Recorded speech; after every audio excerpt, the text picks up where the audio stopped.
राधे राधे दोस्तों, आज हम 15वां अध्याय करेंगे। अभी तक मैंने जितनी भी भागवत के वीडियोस बनाए हैं वो सारे मेरी चैनल की प्लेलिस्ट में हैं। आप वहां जाके आपको A to Z अभी तक जितने भी वीडियो सब मिल जाएंगे। तो 15वां अध्याय शुरू करते हैं, जिसका नाम है जय विजय को सनकादि का श्राप। श्री मैत्रेय जी ने कहा, विदुर जी, दिति को अपने पुत्रों से देवताओं को कष्ट पहुंचाने की आशंका थी, इसलिए उसने दूसरों के तेज का नाश करने वाले उस कश्यप जी के तेज को 100 वर्षों तक अपने उदर में ही रखा। उस गर्भस्थ तेज से ही लोकों में सूर्यादि का प्रकाश क्षीण होने लगा तथा इंद्रादि लोकपाल भी तेजोहीन हो गए। तब उन्होंने ब्रह्मा जी के पास जाकर कहा कि सब दिशाओं में अंधकार के कारण बड़ी अव्यवस्था हो रही है। देवताओं ने कहा, भगवन, काल आपकी ज्ञान शक्ति को कुंठित नहीं कर सकता, इसलिए आपसे कोई बात छिपी नहीं है। आप इस अंधकार के विषय में भी जानते ही होंगे। हम तो इससे बड़े ही भयभीत हो रहे हैं। देवाधिदेव, आप जगत के रचयिता और समस्त लोकपालों के मुकुटमणि हैं। आप छोटे बड़े सभी जीवों का भाव जानते हैं। देव, आप विज्ञान बल संपन्न हैं। आपने माया से ही यह चतुर्भुज रूप और रजोगुण स्वीकार किया है। आपकी उत्पत्ति के वास्तविक कारण को कोई नहीं जान सकता। हम आपको नमस्कार करते हैं। आप में संपूर्ण भुवन स्थित है। कार्य कारण रूप सारा प्रपंच आपका शरीर है, किंतु वास्तव में आप इससे परे है। जो समस्त जीवों के उत्पत्ति स्थान आपका अनन्य भाव से ध्यान करते हैं, उन सिद्ध योगियों का किसी प्रकार भी हास नहीं हो सकता, क्योंकि वे आपके कृपा कटाक्ष से कृतकृत्य हो जाते हैं तथा प्राण, इंद्रिय और मन को जीत लेने के कारण उनका योग भी परिपक्व हो जाता है। रस्सी से बंधे हुए बैलों की भांति आपकी वेदवाणी से जकड़ी हुई सारी प्रजा आपकी अधीनता में नियम पूर्वक कर्मानुष्ठान करके आपको बलि समर्पित करती है। आप सबके नियंता मुख्य प्राण हैं। हम आपको नमस्कार करते हैं। भूमन, इस अंधकार के कारण दिन रात का विभाग अस्पष्ट हो जाने से लोगों के सारे कर्म लुप्त होते जा रहे हैं, जिससे वे दुखी हो रहे हैं। उनका कल्याण कीजिए और हम शरणागतों की ओर अपनी अपार दया दृष्टि से निहारिए। देव, आग जिस प्रकार ईंधन में पड़कर बढ़ती रहती है, उसी प्रकार कश्यप जी के वीर्य से स्थापित हुआ यह दिति का गर्भ सारी दिशाओं को अंधकारमय करता हुआ क्रमश बढ़ रहा है।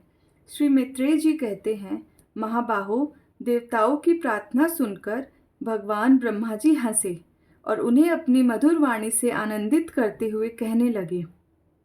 श्री ब्रह्मा जी ने कहा, देवताओं, तुम्हारे पूर्वज मेरे मानस पुत्र सनकादि लोकों की आसक्ति त्याग कर समस्त लोकों में आकाश मार्ग से विचरा करते थे। एक बार वे भगवान विष्णु के शुद्ध सत्वमय सब लोकों के शिरोभाग में स्थित बैकुंठ धाम में जा पहुँचे। वहाँ सभी लोग विष्णु रूप होकर रहते हैं और वह प्राप्त ही उन्हीं को होता है जो अन्य सब प्रकार की कामनाएं छोड़कर केवल भगवत चरण शरण की प्राप्ति के लिए ही अपने धर्म द्वारा उनकी आराधना करते हैं। वहाँ वेदांत प्रतिपाद धर्म मूर्ति श्री आदि नारायण हम अपने भक्तों को सुख देने के लिए शुद्ध सत्वमय स्वरूप धारण कर हर समय विराजमान रहते हैं।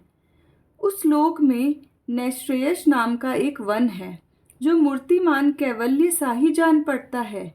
वह सब प्रकार की कामनाओं को पूर्ण करने वाले वृक्षों से सुशोभित है, जो स्वयं हर समय 6 ऋतुओं की शोभा से संपन्न रहते हैं।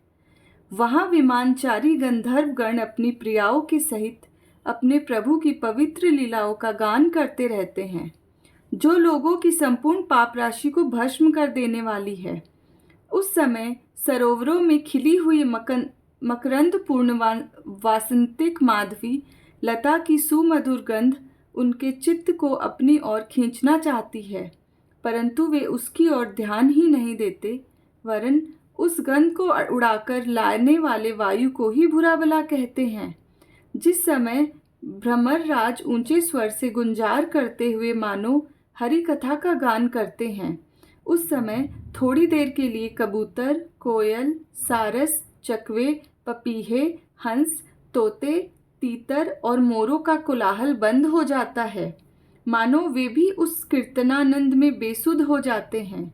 श्री हरि तुलसी से अपने श्री विग्रह को सजाते हैं और तुलसी की गंध का ही अधिक आदर करते हैं। यह देखकर वहाँ के मंदार, कुंद, कुर्बक, उत्पल, चंपक, अर्ण, पुनाग, नागकेसर, बकुल, अम्बुज और पारिजात आदि पुष्प सुगंध युक्त होने पर भी तुलसी का ही तप अधिक मानते हैं। वह लोक वैदुर्य, मरकतमणि और सुवर्ण के विमानों से भरा हुआ है। ये सब किसी कर्मफल से नहीं, बल्कि एकमात्र श्रीहरि के पाद पदों की वंदना करने से ही प्राप्त होते हैं।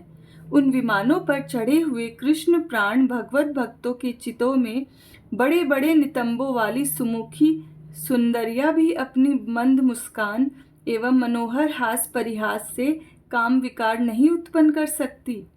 परम सौंदर्यशालिनी लक्ष्मी जी, जिनकी कृपा प्राप्त करने के लिए देवगण भी यत्नशील रहते हैं, श्री हरि के भवन में चंचलता रूप दोष को त्याग कर रहती है। जिस समय अपने चरण कमलों की नुपुरों की झनकार करती हुई वे अपना लीला कमल घुमाती है, उस समय उस कनक भवन की स्फटिकमण दीवारों में उनका प्रतिबिंब पड़ने से ऐसा जान पड़ता है मानो वे उन्हें बुहार रही हो।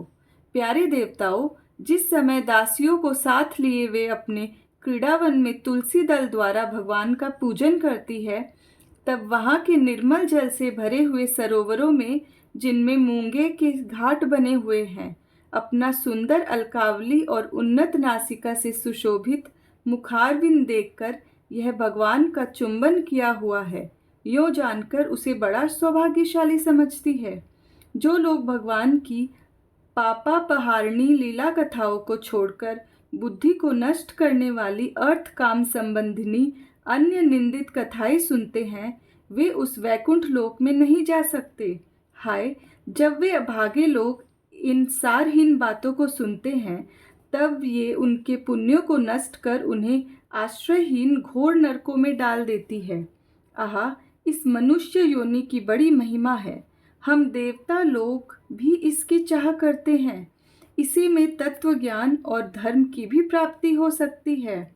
इसे पाकर भी जो लोग भगवान की आराधना नहीं करते, वे वास्तव में उनकी सर्वत्र फैली हुई माया से ही मोहित है।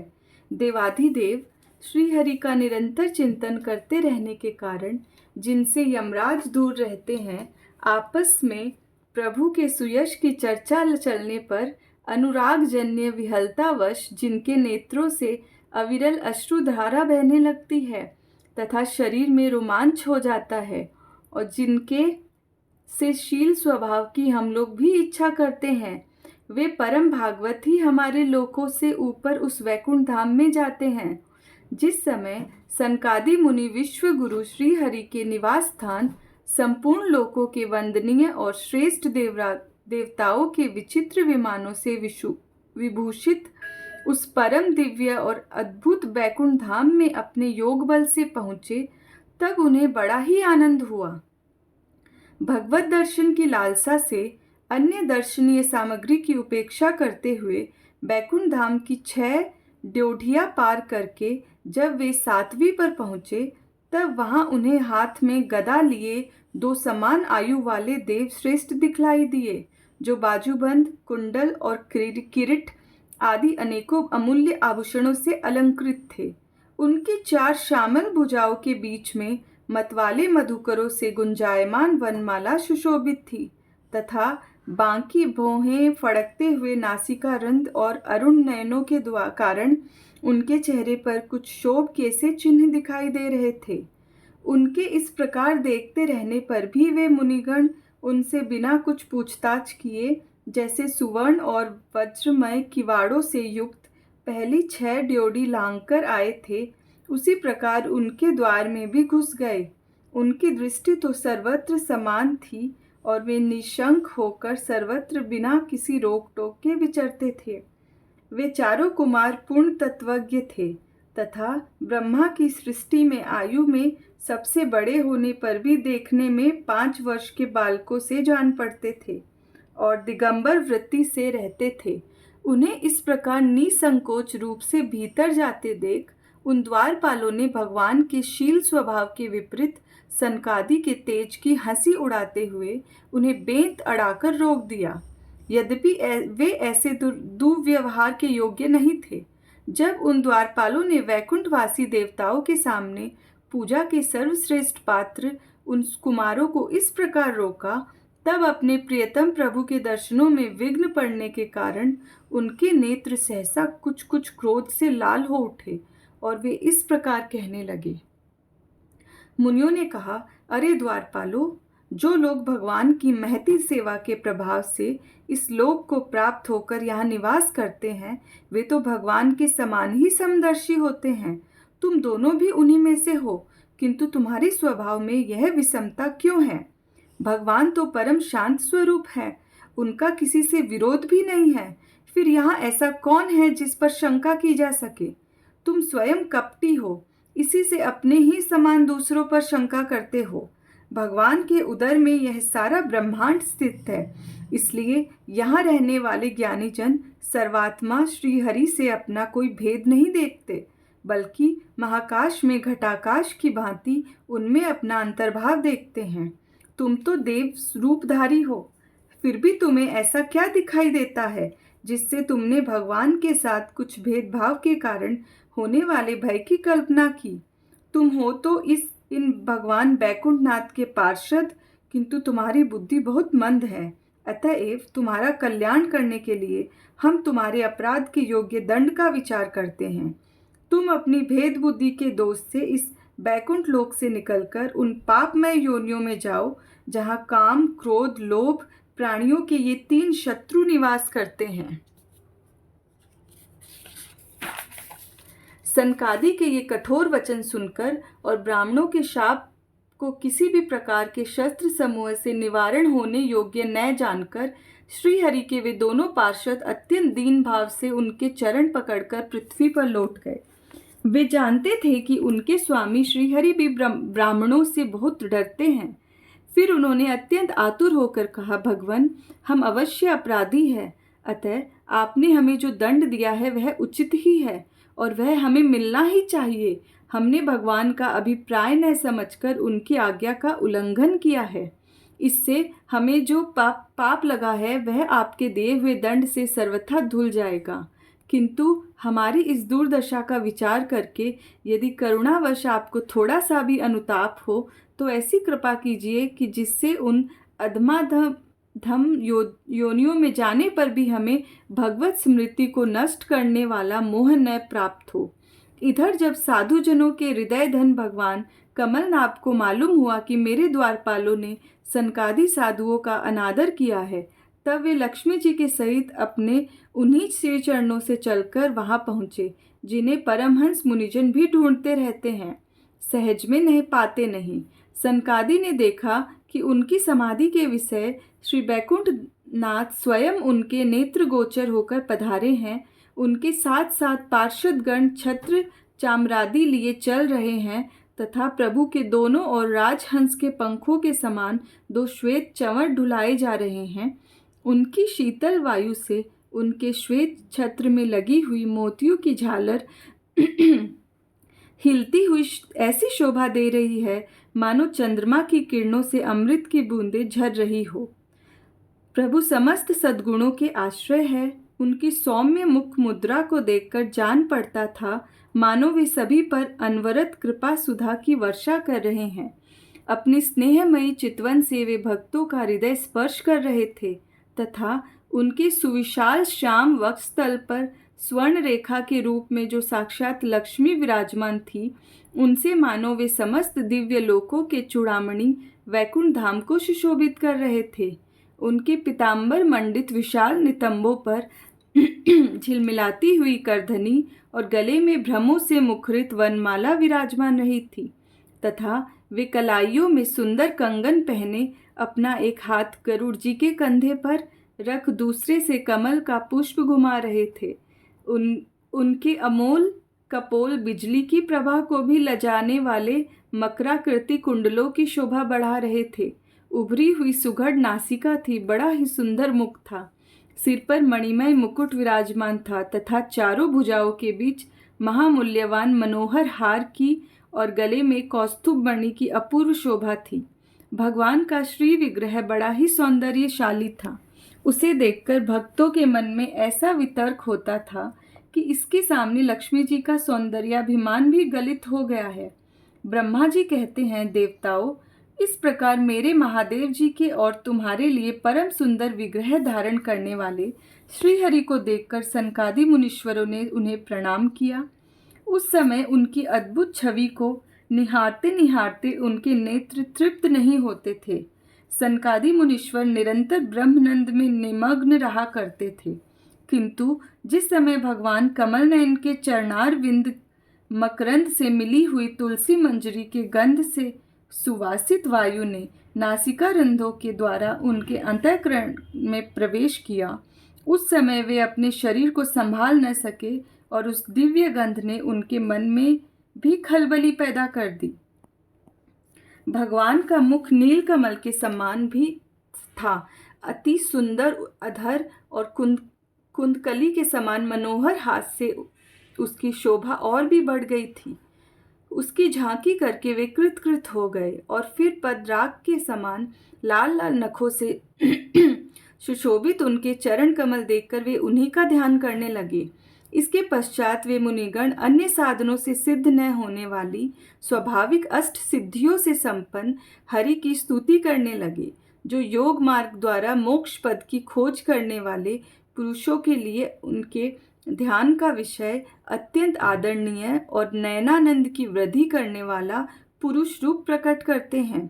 सनकादि मुनियों ने कहा, अनंत, यद्यपि आप सर्वांतयामी रूप से दुष्ट चित्त पुरुषों के हृदय में भी स्थित रहते हैं, तथापि उनकी दृष्टि से ओझल ही रहते हैं, किंतु आज हमारे नेत्रों के सामने तो आप साक्षात विराजमान हैं।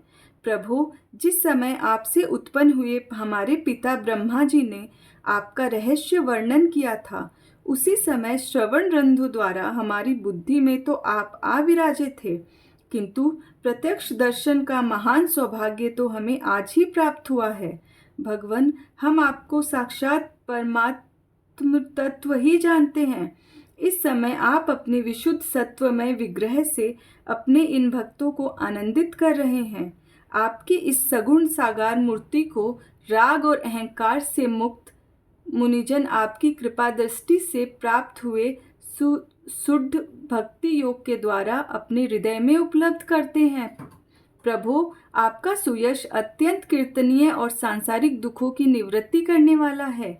आपके चरणों की शरण में रहने वाले जो महाभाग आपकी कथाओं के रसिक है, वे आपके आत्यंतिक प्रसाद मोक्ष पद को भी कुछ अधिक नहीं गिनते, फिर उन्हें आपकी जरा सी टेढ़ी भौं ही भयभीत कर देती है।